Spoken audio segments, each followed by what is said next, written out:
What happens when enemy soldiers are captured and sent to a place so big and empty that escape is impossible?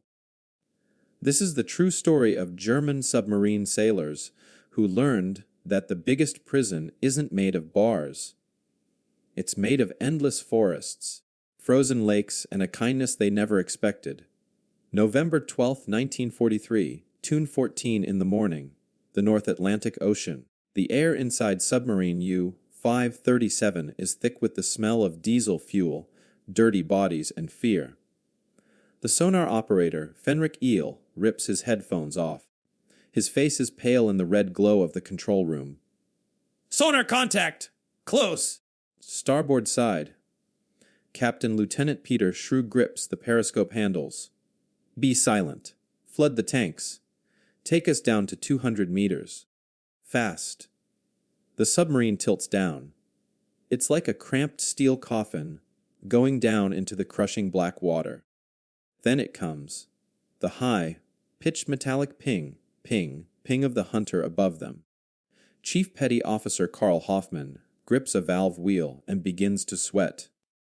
He is 24 years old and has been on 3 submarine trips. But this sound always makes his blood run cold. The ping is like an invisible finger pointing right at them. They are right on top of us.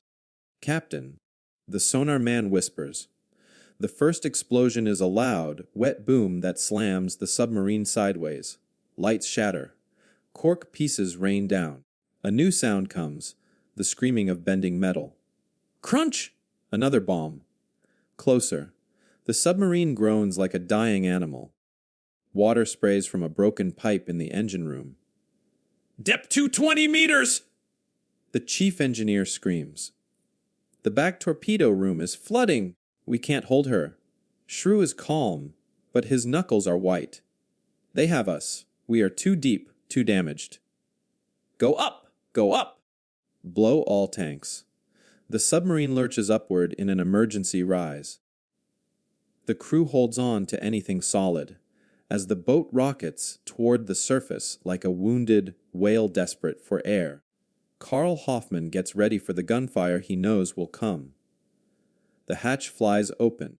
Karl climbs up the ladder behind his captain and bursts onto the slippery deck. The air is freezing and tastes like salt and gunpowder. And then the light. A blinding white beam pins them from the darkness. It's coming from the high, steel, gray wall of a destroyer ship bearing down on them. A voice made louder by a bullhorn cuts through the wind. It's in English. Do not try to sink your ship. Leave your boat. I say again, leave your boat. We are getting ready to fire. Karl looks at his captain, who simply raises his hands. The fight is over. He slides into the black, churning water. The cold hits him like a punch, stealing his breath. A rope is thrown. He is pulled, gasping and shivering, onto the deck of the destroyer. He sees the ship's name painted on a life ring, HMCS St. Laurent. A Canadian sailor, built like a lumberjack, shoves a rough blanket into his chest. Get below. Now, there is no rifle hit to the face. No spit. No angry kick. Karl and his surviving crew members are herded into a warm eating area where they fall down in shock, dripping seawater onto the floor. A medic checks them for wounds. It is quick and businesslike. This is the first shock to their minds. They were warriors of the Reich, the wolves of the sea. They were ready for a hateful, revenge-filled enemy. They were not ready for this cold, almost bored professionalism. Days later, they land at Halifax, Nova Scotia, a big gray port filled with warships. They are marched, along with thousands of others, into a processing station. Karl is amazed by the variety of uniforms. He sees the sun, faded uniforms of the German Africa Corps captured in Tunisia. He sees paratroopers from Sicily. He sees Air Force ground crews from France. They are a broken army, all funneled to this strange new continent. Here they meet their guards, the Veterans Guard of Canada. Karl watches them, confused. These are not the tough soldiers he was told defended the Allied homelands. These are old men. Their faces are lined. Their hair is gray. Many wear ribbons from a war Karl only read about in books, Vimy, Passchendaele 1918. They walk with limps. They smoke pipes. A German army captain. Stiff, backed and proud even in his torn uniform, clicks his heels and demands to speak to the camp commander, a tough-looking Canadian sergeant, who looks to be at least 60 chews on his pipe stem and looks the captain up and down. That's Major Pelletier. Sir, the sergeant says, his voice rough. And he'll see you when he's ready. Until then, you'll stand here with the rest. The captain sputters. I am a German officer. I demand. And I. The sergeant interrupts. His voice never rising, Hom Sergeant Frank McBride. And I demand you shut your mouth. You're not in France anymore, son. You're in Nova Scotia now. Form up in lines of 3. The politeness is a weapon. It takes away their power. The prisoners are ready for cruelty, which would prove their Nazi propaganda right. Instead, they are met with rules, with order, calm, and unshakable authority. It is deeply unsettling. They are marched to a train station. Karl expects cattle cars. They are, after all, prisoners, the enemy. Instead, they are loaded onto old, but working passenger trains with wooden benches, a pot-bellied stove in the center, and windows. They are given food for the journey, cans of corned beef, hard biscuits, and a large metal drum of hot, sweet tea. A guard from the Veterans Guard moves down the aisle, handing 2 cigarettes to each German soldier. Don't smoke them all at once. Boys, he says with a thin smile. It's a long trip. The train jerks and begins to move. Karl presses his face to the dirty glass, watching the gray city of Halifax disappear. He's moving west. He knows nothing of this country. In his mind, Canada is made up, a big frozen wasteland attached to America. He and the other prisoners, men who had conquered Europe, think they will be in a new city by nightfall. The train picks up speed. Karl watches the landscape begin to change. The few coastal towns give way to trees, just trees. A thick, endless forest of pine and spruce stretching from the tracks to the horizon. Hours pass. The sun shifts. The train clatters on. Karl looks out the window. Trees. He dozes off, his head rattling against the wooden wall. He wakes hours later. The sun is setting. He looks out the window. There is nothing. Nothing but trees and rocks and lakes. An endless, empty, magnificent, and terrifying wilderness. A soldier from the Africa Corps, a young man named Gunter, stares out the same window, his eyes wide. Where are the cities? He whispers. Karl looks at him. Where are the farms? Where are the people? The train whistles. A lonely, sad sound that echoes and dies in the big, dark emptiness. The realization is just beginning to dawn on them. They are not just being put in prison. They are being swallowed. The train ride becomes like time has stopped working. 1 day passes, then 2. They cross from Nova Scotia through New Brunswick and into the hugeness of Quebec. The German captain tries to keep order, ordering his section to do exercises in the aisle. The Canadian guards, Sergeant McBride among them, simply watch, sipping their own tea, their faces showing nothing. They don't stop them. They don't need to. The train is a sealed world rolling through emptiness. By the 3rd day, the prisoners' conversations have faded. The pride is gone, replaced by a quiet, confused silence. They are deep in Ontario. a province Karl Hoffman has never heard of, but which seems impossibly to be larger than Germany itself. This is a trick. A young Air Force pilot mutters to Karl, his face pressed to the glass. They are driving us in circles. No country can be this nothing. Karl shakes his head. The sun is steady hands. We are still moving west. Look, he points. The land hasn't just been trees for a day. It has changed. Now it is a brutal, alien world of black rock, sharp cliffs, and small, wind-blasted pine trees. The Canadian Shield. There are no farms. Gunter, the Africa Corps man, says, his voice hollow. He is used to the desert, but that was a desert of sand. This is a desert of stone and water. Nothing can live here. Where are they taking us? The train passes a lake. An hour later, it passes another, and another. These are not lakes. They are inland seas of cold, dark water stretching to their own horizons. The sheer, raw emptiness of the land begins to feel like an active, hostile force. In Europe, escape was about finding people, towns, and borders. Here, Karl realizes the very idea of escape is a joke. Escape to where?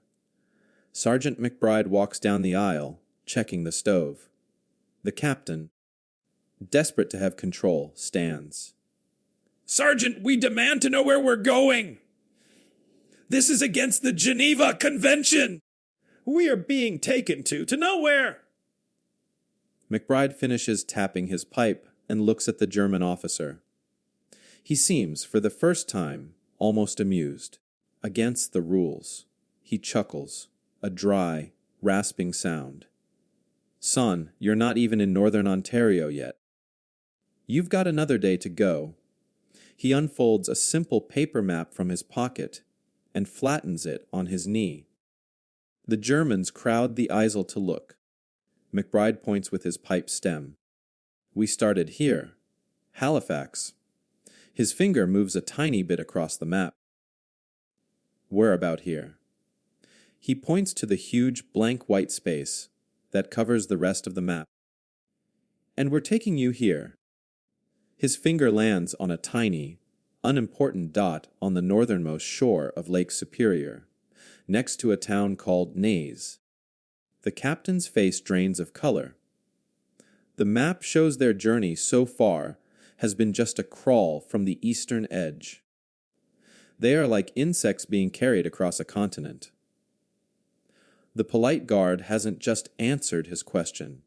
He has, with a simple piece of paper, completely torn apart the officer's view of the world.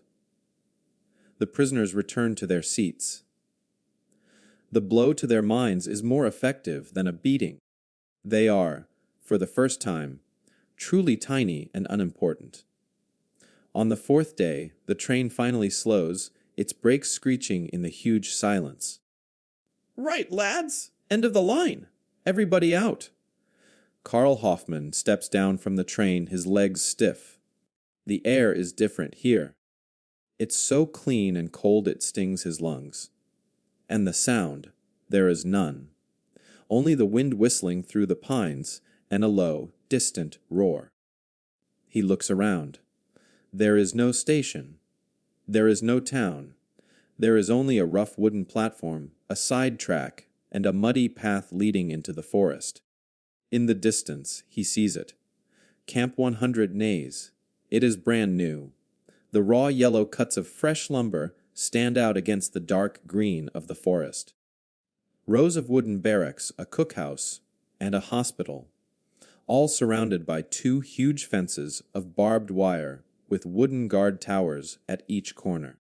It is a prison like 100 others they have seen or heard of. But the setting is what breaks them.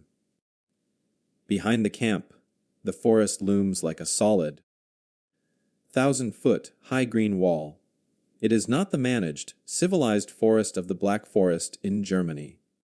It is a tangled, ancient mass of spruce, birch, and rock. And in front of the camp, through a break in the trees, Karl sees the source of the roar. He walks, mesmerized.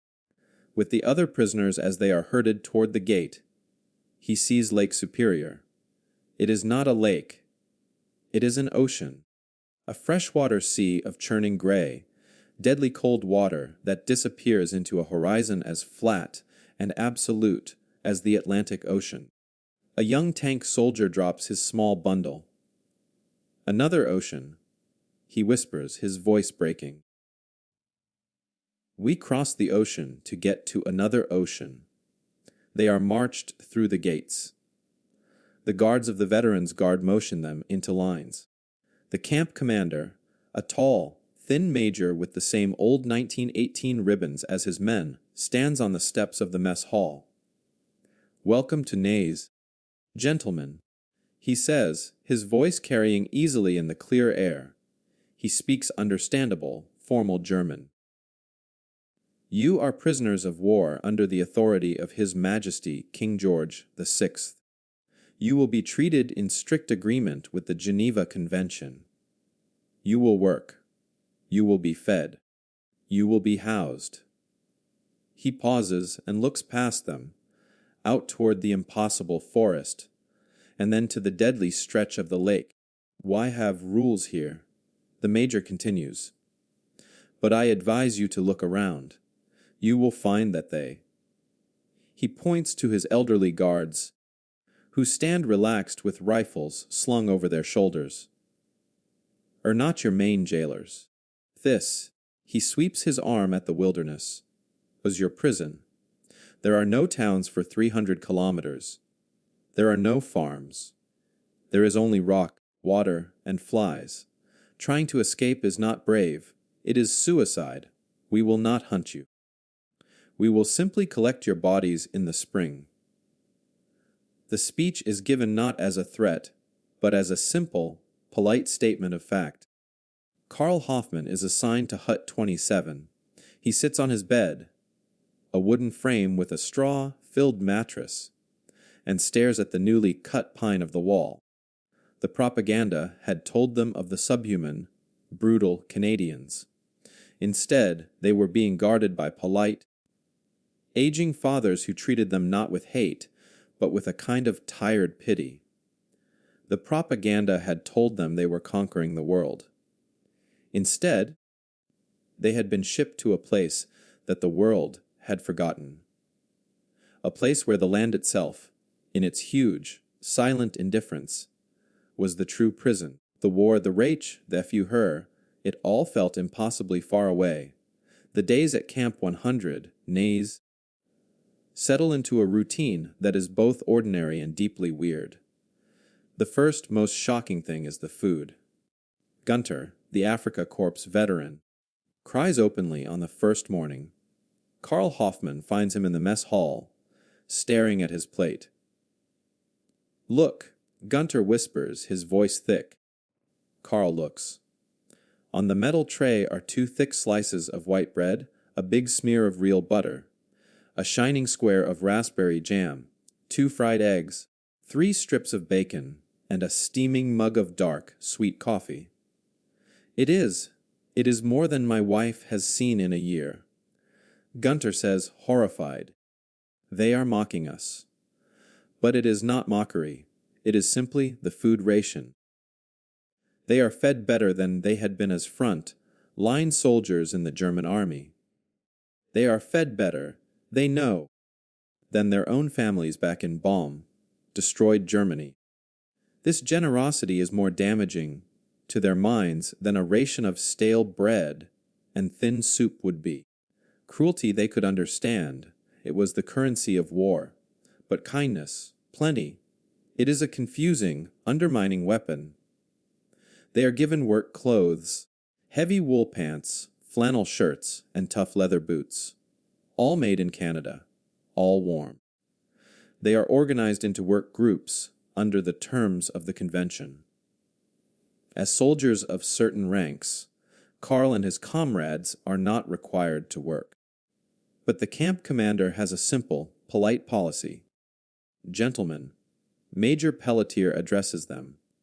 You are correct. Your rank excuses you from work. You are free to stay in your barracks. He lets the silence hang. However, only those who volunteer for work will get the full workers' food ration. That includes the cigarettes, the jam, the chocolate, and the extra bread. Those who choose not to work will get the basic ration, as required by the convention. He doesn't need to say more. The basic ration is survival. The workers' ration is comfort. The next day, Karl Hoffman, along with 90% of the other soldiers, volunteers to work. Their job is as huge and impossible to understand as the landscape itself, cutting pulpwood. They are marched out of the wire every morning under the relaxed, almost sleepy watch of the veterans' guard. The old soldiers don't march them at gunpoint. They simply walk with them, rifles slung, smoking their pipes. The prisoners are handed axes and two man-crosscut saws known as misery whips. Their task is to attack the endless, silent forest. Whack! Whack! Whack! The sound of axes echoes in the cold, clear air. Karl, a submarine mechanic, is clumsy at first. His hands, used to delicate valve work and greasy machinery, are soft. Within an hour they are raw. Within a day they are blistered and bleeding. He works alongside a paratrooper named Eric, a man who had jumped into Crete. They stare at a single towering spruce. In this country, Eric grunts, spitting on his hands. Even the trees are proud. They pull the crosscut saw back and forth. Zing, shush. Zing, shush. The smell of pine resin is sharp, like medicine. Sergeant McBride, their guard for the day, sits on a stump 20 yards away, cleaning his pipe with a pocket knife. He watches them, but not like a hawk. He watches them like a farmer watches his cattle. A detached ownership presence. The captain, the proud officer from the train, refuses to work. He spends his days walking the camp, a lonely, angry figure, slowly starving on his pride as he watches the workers return with their extra food. The guard's politeness is a constant source of confusion. One afternoon, Karl's axe head, poorly wedged, flies off the handle and sails into a deep snow drift. He freezes. In the German army, losing or breaking equipment meant a severe scolding, perhaps a formal charge. He approaches Sergeant McBride, his heart pounding, standing at attention. Sergeant. Private Hoffman reporting. I have lost the head of my axe. McBride looks up slowly, squinting. Lost it. Where? In the snow, sir. Over there. I cannot find it. McBride sighs, not in anger, but in simple, tired frustration. Right. Well, you can't bloody well cut wood without it, can you? He stands up, knocking his pipe against his heel. Show me where. For 10 minutes. The two of them, the Canadian guard and the German prisoner, search through the snow, poking with sticks, until McBride's boot hits something hard. He reaches down and pulls up the steel axe head. There now, he says, handing it to Karl. You take this back to the tool shed. Get Corporal Dubois to put it back on, and try not to throw it at a moose next time, Karl is stunned. That is all. Yes, Sergeant. McBride looks at him, baffled. What else is there? Go on, get. Karl retreats, his mind spinning, no shouting. No punishment. Just a problem stated and solved. This lack of clear hostility is maddening. It gives them nothing to push against, nothing to hate. The guards treat them not as monsters, but as a combination of dangerous children and inconvenient long-term employees. The prisoners, in turn, begin to change. The rigid German army discipline, which the captain tries so desperately to enforce, begins to break down. What is the point of a sharp salute or polished boots when your guard is a 60-year-old man who calls you son and is more concerned with his pipe tobacco than your beliefs. They begin to build, not just cut. With the Canadians' unspoken permission, they construct a small theater, a sports field, even a complex multi-level baking oven. They form an orchestra. They put on plays by Schiller and Goethe. They are creating a miniature Germany in the middle of a huge, uncaring void. But the void is always there. One evening, Karl stands at the barbed wire fence, looking out. The sun is setting over Lake Superior, turning the ice-choked water into a sea of liquid fire. It is the most beautiful and the most terrifying thing he has ever seen. The sheer size of it. Back home, Germany was a land of borders, of history, of people. Every square meter was known, farmed, or fought over. This was creation itself, untouched, unblemished, and utterly indifferent to him, to his war, to his entire continent. He thinks of escape. He pictures himself walking into that forest. He would be dead in 2 days, eaten by black flies, lost in 1,000 square kilometers of identical trees, or frozen solid. He turns and looks at the guard tower. The old veteran inside is not even looking at him. He is reading a newspaper. Karl realizes the major was right. The barbed wire isn't there to keep them in. It's there to keep the wilderness out. The guards are not their jailers. They are their protectors. This realization is the final crushing blow to their minds. He's not a prisoner of war. He is a refugee, saved from the war and kept safe from the world by a polite old man with a rifle. February 9th, 1944, 700 a.m. Camp 100 Neys. The world is gone. Karl Hoffman steps out of Hut 27 into air that feels like pure, sharp crystal. It is 42 degrees below zero. The air is so cold it doesn't feel like air. It is a physical, scraping substance. To breathe it in too quickly is to feel 1,000 tiny needles drive into his lungs. The sound of the wake up bugle cracks and shatters in the stillness. The entire camp is buried. Snow is piled in drifts higher than the barracks, forming weird white canyons. The paths have been dug out, but the camp itself feels underground. The sky is a pale, merciless blue. Lake Superior, now a huge frozen plate of white pressure ridges, groans and booms in the distance. A deep, echoing thump as the ice shifts. A sound like artillery from a frozen god. This is the true jailer. Inside the mess hall, the air is thick with the fog of hot coffee, frying pork, and wet wool. The prisoners huddle, their faces ruddy, their conversations quiet.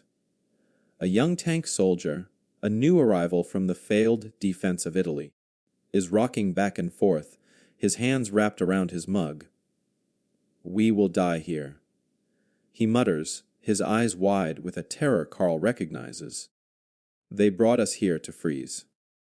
This is their plan.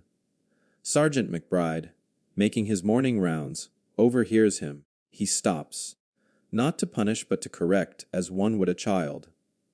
"Nonsense, son," McBride says, his voice perfectly reasonable. He points to the pot, bellied stove in the corner, glowing a dull red. "You've got 3/4 of a cord of birch stacked outside your hut. You've got long underwear. You've got 4,000 calories on that plate. You're better off than I am. My wife's furnace in Aurelia is broken." He claps the kid on the shoulder. "Eat your eggs. Work keeps you warm." The young soldier stares, speechless.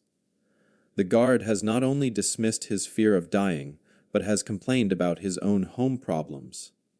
The work has, impossibly, continued. The prisoners are now dragging the logs they've cut, pulling them with draft horses, provided by the Canadian Army.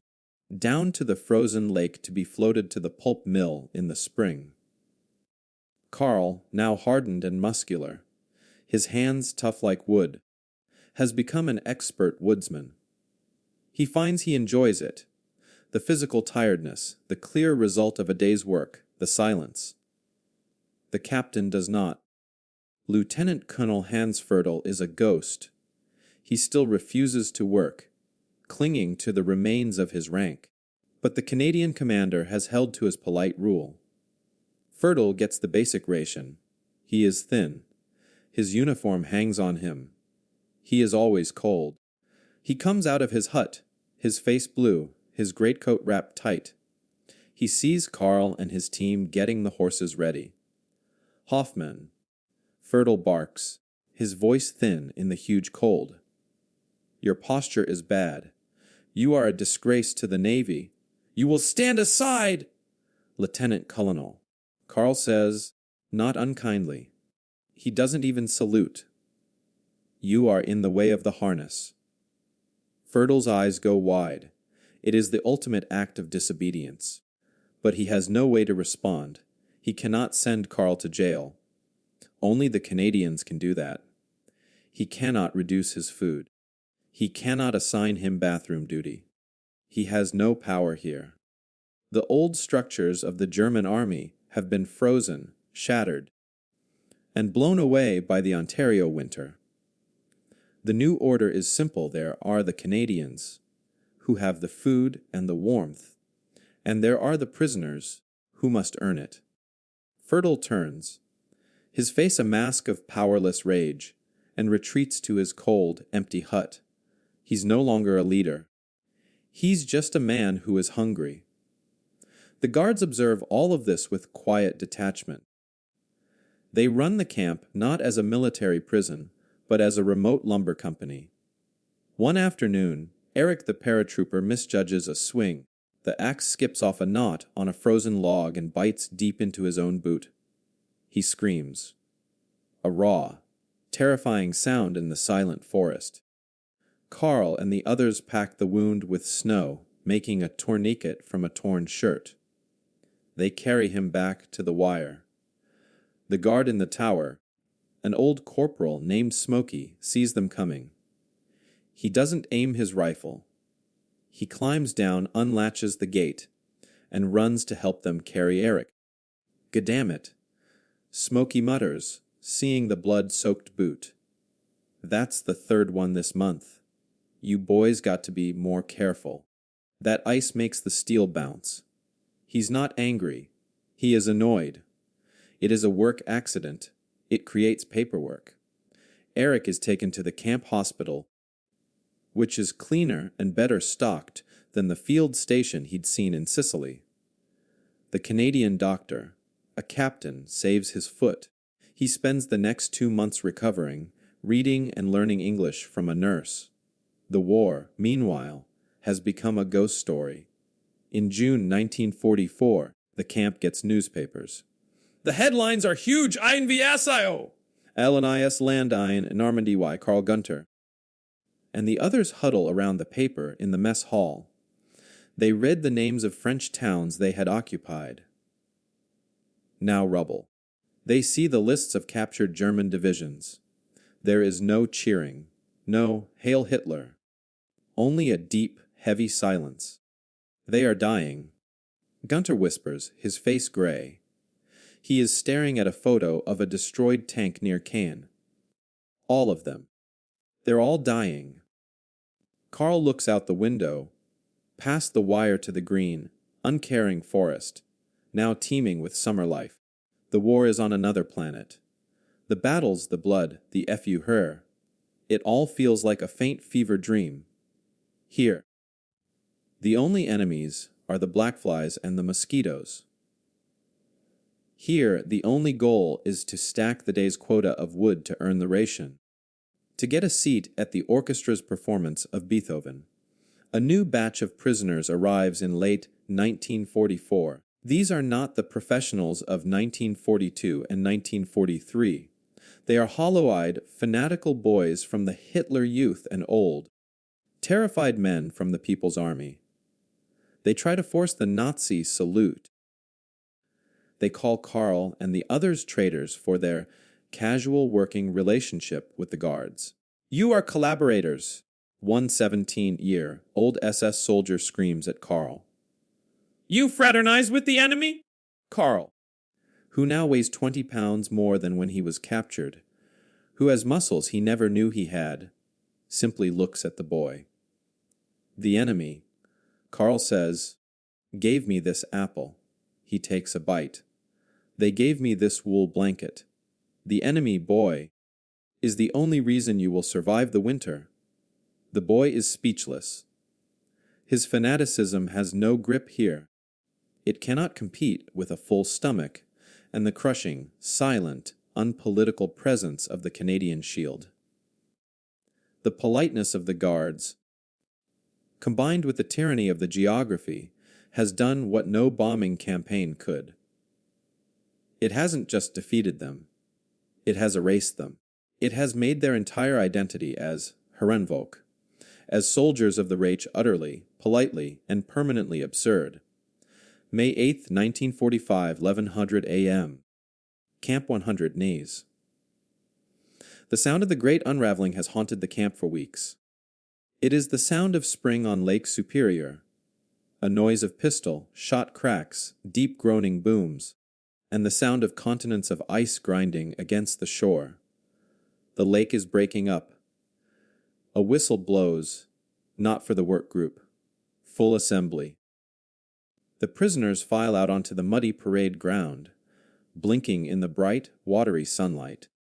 The smell is of damp earth, thawing pine needles, and the huge cold water. Major Pelletier, the commander, stands on the steps of the main hall. He is not surrounded by armed guards. He is just there, holding a single sheet of paper. The camp falls silent. Even the SS fanatics, the blacks, as they're known, seem to sense the seriousness. Pelletier waits, letting the silence stretch, broken only by the drip of water from the eaves. "Gentlemen," he begins, his voice flat, empty of triumph. "I have an announcement from Allied Supreme Command." He raises the paper. A's of 11:01 p.m. Central European Time, May 7th. All forces of the German High Command have surrendered unconditionally. The war in Europe is over. The silence that follows is not human. It is the silence of the wilderness itself. A huge, crushing vacuum. Karl Hoffman stands frozen. He feels the light spring breeze on his face. He hears a single woodpecker hammering at a tree just outside the wire. The war is over. The words don't make sense. The war was the world. It was the axis on which his entire life had turned.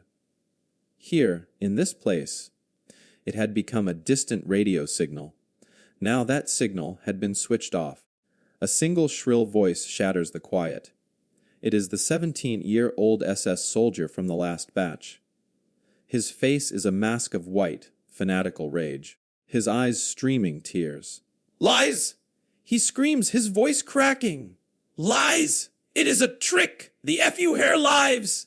The wonder weapons are coming! You are liars!" He lunges, not at a guard but at Gunter, the Africa Corps veteran standing next to him. "Traitor!" You believe this. Before he can take 2 steps, Sergeant McBride, who had been leaning against a post, moves with a speed that surprises everyone for his age. He doesn't draw his weapon. He simply grabs the boy by the front of his tunic, lifting him half off the ground. McBride's face is inches from the boy's. His voice is not a shout. It is a low, cold growl. The war, he hisses, is over. You lost. Your FU Herr put a bullet in his own head in a bunker in Berlin. Your 1,000-year Reich is a pile of bricks. He shoves the boy, who stumbles and falls into the mud, sobbing. McBride looks up at the rest of the prisoners, his eyes sweeping over them. Anyone else? No one moves. The captain, Hansfordel, stares at his boots, his face hollow. His pride, his rank, his entire purpose. All of it had been built on a foundation that was now officially gone. He is just a cold, hungry man in a tattered uniform in the middle of a Canadian forest. Pelletier lets the scene play out, then clears his throat. You are no longer prisoners of war. He continues, as if nothing had happened. You are now classified as surrendered enemy personnel. You will remain in this facility pending repatriation. He folds the paper. The whistle for the midday meal will blow in 10 minutes. Dismissed. And that is it. There is no celebration from the Canadians. No taunting. No triumphant hoisting of a flag. The war did not end with a bang. It ended with a polite announcement followed by the promise of lunch. Karl walks back to Hut 27 in a daze. Gunter walks beside him, his shoulders slumped. It is finished, Gunter whispers. He pulls a worn photo from his breast pocket. It is of his wife and 2 small children, standing in front of a church in Dresden. Are they still there, Karl? Is Dresden still there? Karl has no answer. He realizes with a cold dread that his own polite, comfortable. Well, Fed imprisonment has been a grotesque mercy. While he was learning to swing an axe and complaining about the cold, his entire country was being incinerated. The news transforms the camp. The hardcore Nazis, perhaps 24 of them, become a sullen, isolated group. They hold their own funerals for the FU marching in the woods, singing songs of the SS. The Canadian Guards watch them and do nothing. Let them sing. Smokey tells Karl as they watch the fanatics file past. So long as they meet their pulp quota, they can yodel to the moon for all I care. This indifference is the final, most profound humiliation. Their fanaticism, their world-changing ideology, is treated as a harmless, slightly odd hobby by their jailers. The work continues. This, perhaps, is the strangest part. But the war is over. Eric, the paratrooper, protests the next morning as the guards hand out the saws. Sergeant McBride sips his tea from a metal mug. That's right, son. So, why are we cutting wood?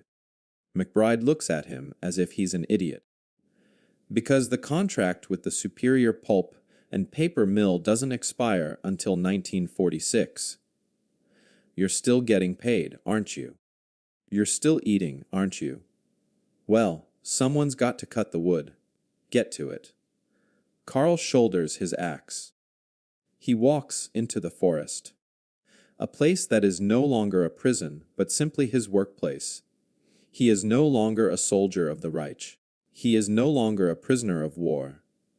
He is a lumberjack, a well-fed, well-paid displaced employee of the Canadian government. He stands before a massive white pine. He spits on his hands, grips the axe handle, and swings. The clean THCK echoes in the silent, indifferent forest. He had been captured by an enemy that confused him. He had been imprisoned by a geography that terrified him. And in the end, he had been defeated not by violence but by polite, bureaucratic, overwhelming normalcy. This is the power of a different kind of prison, one built not of walls, but of wilderness, politeness, and unexpected mercy. If this story made you think differently about war, capture, and humanity, share it with someone who needs to hear it. Like, subscribe, and hit the bell so you never miss stories that challenge everything you thought you knew about history. What would you have done in Karl's place? Let us know in the comments below.